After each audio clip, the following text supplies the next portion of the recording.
Ny asako fandaharana sampana fampalalam-baovao eto amin'ny Radio Madagasikara. Ny asako ampahafantarana azy izay iray ny sedra ny olalovana sy ireo dinganana ray. Ny asako miaraba ny mpiainy Radio Madagasikara tonga soindray ato anatin'izao fandarana ny asako izao. Ity fandarana ity izay amoaboazatsika asa na seha-piariana iray fa ihany koa ampahafantarana antsika olona manana traikefa amina sehatra asa anankiray. Nasain'ny fandarana anio ary coach Lofty mpampiofana amina filalaovana teatra. Miaraba tompoko ary misaotra anao nanaiky ny fanasany Radio Madagasikara. Miaraba tompoko ary manamafia manatitra ny fiarabana ny mpiaino amin'izao fotoan'izao. Ny fanontaniako voalohany angamba aloha tsara ho fantatry ny mpiaino ihany hoe iza izany coach Lofty izany. Lofty coach Lofty izany hoe mpahaikanto momba ny teatra ny tenako. Moa amin'ny teny vahiny dia hoe coach d'art dramatique, izany hoe mpampiofana sy mpampianatra ny taranja teatra ny tenako. Inona avy no dingana na hoe traikefa nitrandrahanao tsikelikely na tonga anao amin'ny toerana hoe lasa amina teatra ianao ankehitriny. Ity amboalohany dia i coach Lofty dia mitondra ny teatra moderne, satria izay zany dia efa midika fa misy karazany maro ny teatra maneran-tany. Raha ny dingana iainana aloha zany tehana mafy mampampianatra sy mpampiofana teatra. Ny olona mpampianatra sy mpampiofana teatra dia olona tokony efa feno fahalalana amina sehatra maro ara-javakanto, satria amin'ny zavakanto feno azy tsy mitovy amin'ny taranja ara-javakanto hafa ny fampiofanana ny fampianarana teatra, satria taranja ara-javakanto hafa no afaka hoe miditra mpianatra dia ampitombo fahalalako tsikelikely, fa ny fampiofanana sy fampianarana teatra tsy azo atao an'izay. Nanomboka tany amin'ny fahavalon'ny taona koa dia efa nankafy tantaran-tsehatra, na dia mbola mipetraka mpankafy fotsiny ary. Nanomboka 13 taona dia napetraky ny olon-dehibe tena nivon'ny fiarahamonina, fiangonana na fikambanana ho mpandrindra an-tsehatra. Mbola ambany kely zany taona zany 13 taona. Nanomboka teo nitoy. Nanomboka tany amin'ny 17 taona ka tena mompitendry dia rehefa manao répétition dia ny fikambanana nitendreko fikambanana international. Misy Amerikana, Frantsay tonga avy any mampianatra anay mozika fa izy reto kay coach d'art dramatique mpahaikanto momba ny teatra avokoa. Hitany le taletako hoe le ry zalakely ity kay ao anatin'le taranja zareo no nampiofana nanomboka nampiofana ravezana zany voajahariny fa nitsika ny vintana dia manodidina feno olona manodidina olona tena fentrakefa sy mpampianatra na teatra avokoa. Efa natsidiky coach teo ihany le momba ny resaka hoe teatra fa tsara angamba hazavaina misy kokoa inona zany teatra zany inona ny karazany. Eny ary ny teatra andeha atao hoe eto Madagasikara tsika milaza hoe tantaran-tsehatra. Ny teatra dia ny famaritana azy aloha dia ny hoe fampisehoana an-tsehatra tantara mampangitakitaka na mampahonena na mampime izay velomin'ny olona hita mihetsika sy miresaka toy ny amin'ny fiainana andavanandro. Ny fanazavana ny teatra moa dia hitantsika amin'ny rakobolana malagasy navoaka ny Régie Radiomisy Révolution tamin'ny 14 Jona 1984. Raha mitentsika hoe tantara an-tsehatra tsy mahalaza ninona ny filazana hoe tantara an-tsehatra, fa mila ampitsika foana hoe tantara an-tsehatra tsotra ve, tantara an-tsehatra klasika ve, tantara an-tsehatra famoronana kamehana ve. Izany hoe raha miteny tsika hoe teatra ihany koa dia mila atao mazava hoe teatra klasika ve, le karazany, teatra moderne ve, teatra tsotra ve, samy manana karazany avy fa tsy afaka lazana hoe teatra satria ohatry ny fiara ihany io, fiara misy Peugeot, misy Renault, misy Toyota, misy Mazda. Ilay resantsika eto zany zao ilay hoe teatra moderne. Inona n'izany teatra moderne zany raha mihoatra amin'ilay teatra efa fantatry ny olona hatramin'izay hoe tantara an-dapiazo. Ny mampiavaka ny teatra moderne inona ny maha-moderne azy dia izy milalao an-tsehatra ireo zava-mitranga eo amin'ny fiainana amin'izao fotoana izao. Ahoana zany eo amin'ny fiainana amin'izao fotoana izao, manahoana ny asambarana amin'izao fotoana izao. Soratantsika tantara dia lalaovintsika an-tsehatra. Manahoana ny fiatsaram-belatsia amin'izao fotoana iainantsika izao, soratana tantara dia lalaovina an-tsehatra. Ohatrohatran'izany zao le amin'ny fiainantsika amin'izao fotoana izao, moko manoratra foana ny teatra moderne fa tsy mamelona tantara. Izay tena mampiavaka azy lalao amin'izao fiainana amin'izao fotoana izao dia manoratra foana izay tranga misy amin'izao fiainana iainantsika izao. zavatra tena mifandraika mihitsy zany amin'ny fiainantsika andavanandro fa tsy zavatra anganongano. Izay indrindra ary ny mampiavaka ny teatra moderna dia zao ny teatra moderna dia misy fizarana 10 miary karazany 3 ary azo atambatra mba ho lalovina an-tsehatra ny karazany 2 na mihoatra. Inona le hoe 2 na mihoatra sy 3 le famaritana azy hoe mampangitakitaka ve, mampime ve, mampitaintaina ve, azo ampiarahana izy 3 raha 2 na mihoatra. Misy fizarana 10 andeha ilaza hoe raha ny klasika zao ndresahana misy karazany 3 fizarana 3, misy fizarana 10, misy fizarana 8.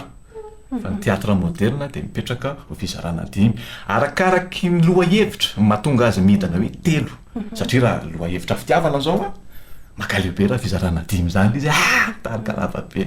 Nanitikitika ny olona foana rehefa mampiofana hoe ahoana zany ny faharetan'izany fizarana ray tsy mihoatra ny 10 minitra zany hoe fampisehoana anankiray na teatra moderna zany 10 minitra. Ho resantsika indray zao ny momba ny hoe ianao amin'ny mampampiofana anao azony coach hazavaina kely ve hoe fotoana tokotokony ohatry ny ahoana no ampiofanana olona iray ao anatin'izay teatra moderna izay miaingany amin'ny tsy mahininina mihitsy izy ahatonga azy hoe mpilalao teatra anaty anona. Tiako be loatra fanontaniana izay satria tena mamelanja ny maloha ranom-panabeazana ny teatra. Zay no maloha ranom-panabeazana azy ny tsy mahalala, ny tsy mahay, natao mivoatra, tsy feny fahalalana, fa tsy hoe atao mahay. Matetika mantsy zany lasa sakana amin'ny zava-kanto azy hoe ianao mahay, ianao tsy mahay, tsy mba vavan'ny coach lofty ny teny olona anankiray zany rehefa mianatra hoe ianao mahay, ianao tsy mahay. Mivoatra ve ianao? Mitombo ve ny fahalalanao? Natsapa ve ianao fa mivoatra nandritra ny fampiofanana satria zay ampivoatra ny olona natanjona ao anatin'ny fampiofanana.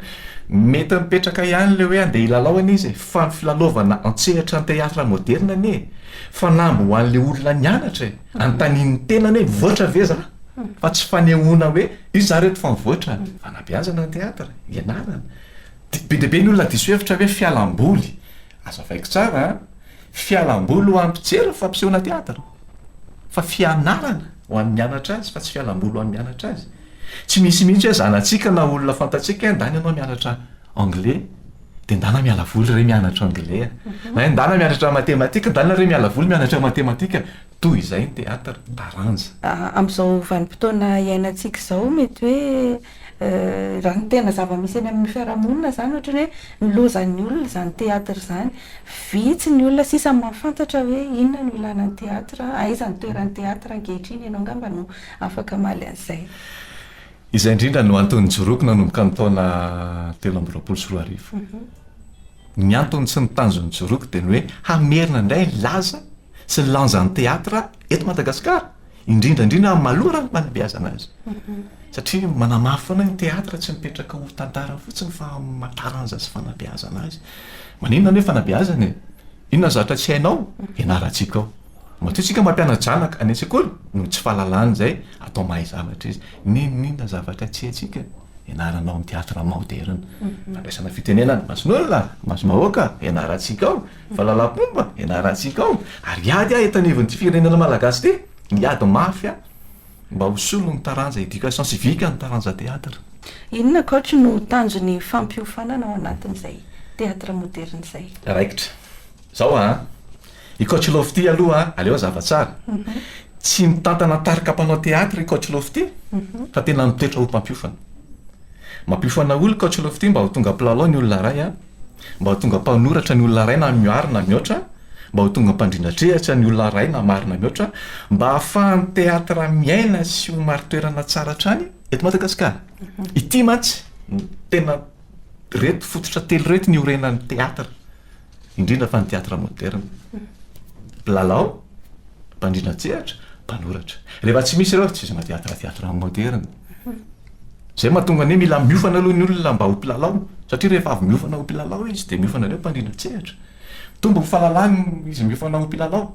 Miakatra ny fahalalany mpandrindratsehatra izy, feno ny fahalalany rehefa mpanoratra izy. Satria mpanoratra mila olona tena feno fahalalana tsara fifandraisana aman'olona, tsara fifandraisana amin'ny rehetra na tsy hoe mpanoratra fa tsy olona tsy mpivoaka ny trano, tsy mahafantatra akory ny inona ny ry olona ratsy fifandraisana aman'olona inona no tantarainy sosoratany eo.